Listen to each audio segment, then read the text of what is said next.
ధనుస్సు రాశి వాళ్లకు ఈ వారం వివిధ రూపాల్లో అనుకున్నటువంటి పనులు ఏవైతే ఉంటాయో వాటిని పూర్తి చేసుకోగలుగుతారు.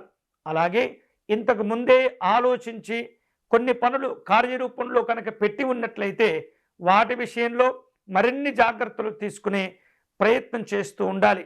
భగవంతుని యొక్క అనుగ్రహం చేత మీరు తలపెట్టిన కార్యక్రమాల్లో మంచి ధైర్యము, ఆత్మవిశ్వాసం అధికంగా ఉండటం చేత చాలా విశేషంగా ఆ కార్యక్రమాలు మీరు పూర్తి చేసుకోగలుగుతారు.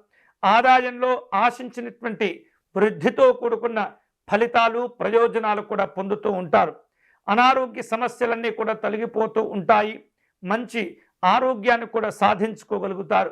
వృత్తి ఉద్యోగాల్లో మంచి పదోన్నతులు సాధించుకోగలుగుతారు. షేర్లు, పెట్టుబడుల విషయాల్లో కొంత మిశ్రమమైనటువంటి ఫలితాలు ఉండబోతున్నాయి.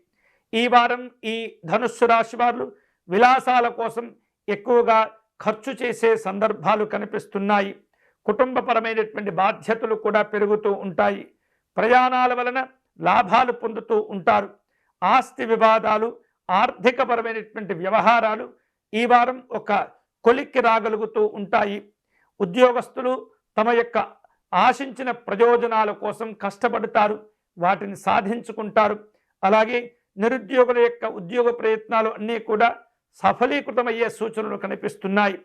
ఈ వారం విద్యార్థులకు అనుకూలంగా ఉంటుంది. ఘనమైనటువంటి విజయాలు సాధించుకునే సూచనలు కనిపిస్తున్నాయి. ఈ వారం ఈ ధనుస్సు రాశి వారు శుభకరమైనటువంటి ఫలితాలు పొందే క్రమంలో మహాలక్ష్మి అమ్మవారిని పూజించటం మంచిది. అమ్మవారికి కుంకుమార్చన నిర్వహించటము, తామర పుష్పాలు సమర్పణ చేయటము, చక్కెర పొంగలి నివేదన చేయటము, అలాగే పేదరికంలో ఉన్నటువంటి స్త్రీలకు ఆర్థిక వైద్యపరమైనటువంటి సలహాలు, సూచనలు, ఆర్థికపరమైనటువంటి సహకారాలు అందించడం అనేది చాలా చాలా మంచిది.